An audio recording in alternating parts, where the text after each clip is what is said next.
নতুন এক দরবেশ বাবার আগমন ঘটেছে শাহজালাল আন্তর্জাতিক বিমানবন্দরে। এ নিয়ে ক্ষোভে ফুঁসছে প্রবাসীরা। এ নিয়ে সোশ্যাল মিডিয়ায় প্রতিবাদের ঝড় তুলেছে প্রবাসীরা। আসলেই কি এই দরবেশ বাবা প্রবাসীদের লাগেজ কাটতেছে, নাকি পরিকল্পিতভাবে অসাধু চোরাচালানি কারবারিরা এসব ছড়িয়েছে যাতে স্বাচ্ছন্দ্যে মাদক আর অবৈধ জিনিস চোরাচালান করতে পারে? চলুন জেনে নেওয়া যাক আসল ঘটনা। যে আজকে এই দেশের যুব সমাজ মাদকে আসক্ত হয়ে যাচ্ছে, আর সেই মাদকের মূল হোতা হলো সেই ইন্ডিয়ান এই যাত্রী নামের যে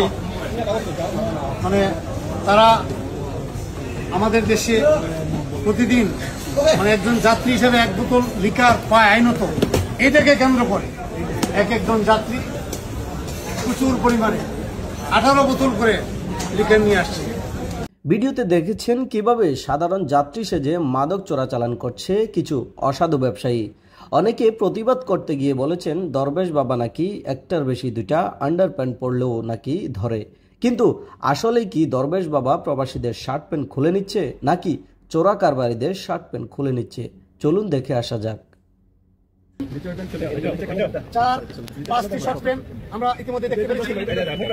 হ্যাঁ, 5টি শর্ট প্যান্ট আর একটি ফুল প্যান্ট, এগুলো টোটাল 6টি। এর মধ্যে গেঞ্জি আছে। একটা যাত্রী সাধারণত একটা গেঞ্জি পরে, উনি বলেছে একটা গেঞ্জি, দুটো গেঞ্জি, 3টি গেঞ্জি, এবং প্রত্যেকটা গেঞ্জি আমি আপনাদের হয়তো বোঝাতে পারছি না, নর্মাল ওজনের চেয়ে একটা সাধারণ ওজনের চেয়ে 3 গুণ ওজন বা 4 গুণ ওজন বলে আমরা মনে করছি।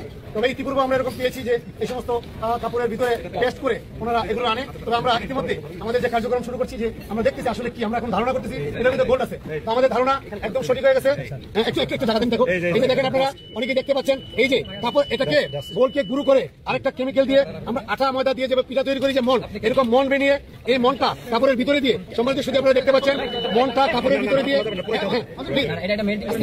মনটা কাপড়ের ভিতরে দিয়ে প্রলেপ দিয়ে দুটো কাপড় একসাথে করে সেলাই করে ফেলেছেন। এইভাবে অত্যন্ত সুকৌশলে এটা গোলকে গুঁড়ো করে অত্যন্ত সুকৌশলে এই যাত্রী এটাকে নিয়ে এসেছে। আমরা ইতিমধ্যে অনেকে বলছেন প্রবাসীরা তার মায়ের জন্য জিনিস নিয়ে যাচ্ছে আর দরবেশ বাবা তা খেয়ে ফেলছে।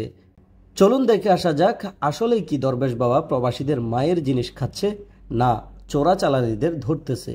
আমাদের যে বসার জায়গা, যাত্রী বসার জায়গার নিচে হ্যাঁ দুটো করে প্রত্যেক প্যাকেটের মধ্যে 6টি মোবাইল রেখে দেয়, এবং এটা পরে দেখি।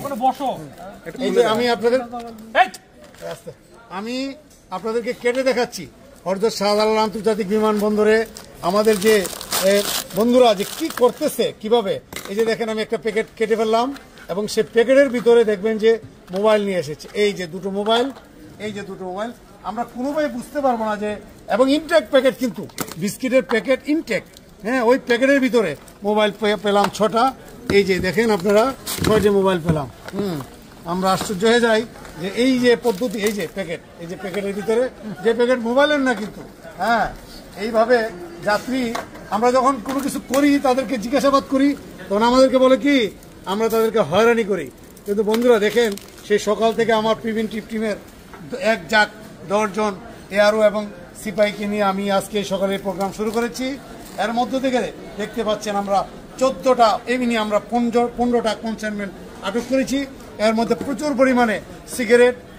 আর অসংখ্য ভিডিও সোশ্যাল মিডিয়া আছে যেখানে দেখা যাচ্ছে দরবেশ বাবা নামে খ্যাত লোকটি চোরাচালানিদের অভিনব সব কৌশল ধ্বংস করে জব্দ করছে অবৈধ সব জিনিস, যা প্রবাসীদের নাম করে সাধারণ যাত্রী সেজে বাংলাদেশে পাচার করা হচ্ছে। তবে একটা কথাই সত্যি, সেটা হলো এই চোরাচালানিদের ধরতে গিয়ে অনেক সময় কিছু সাধারণ প্রবাসীদের তল্লাশির মুখোমুখি হতে হয়, যা প্রবাসীদের জন্য দুঃখজনক। আমরা আশা করব তল্লাশির ক্ষেত্রে আরও সতর্ক থাকা উচিত এয়ারপোর্ট কর্তৃপক্ষের, যাতে চোরদের ধরতে গিয়ে সাধারণ যাত্রীরা হয়রানির শিকার না হয়। আর প্রবাসীদের প্রাণের দাবি, প্রবাসীরা যাতে 3টা পর্যন্ত মোবাইল নিতে পারে কাস্টম ছাড়াই, সে ব্যবস্থা করা হোক। তৌহিদুল ইসলাম সোহাগ, আরব বাংলা নিউজ, সংযুক্ত আরব আমিরাত।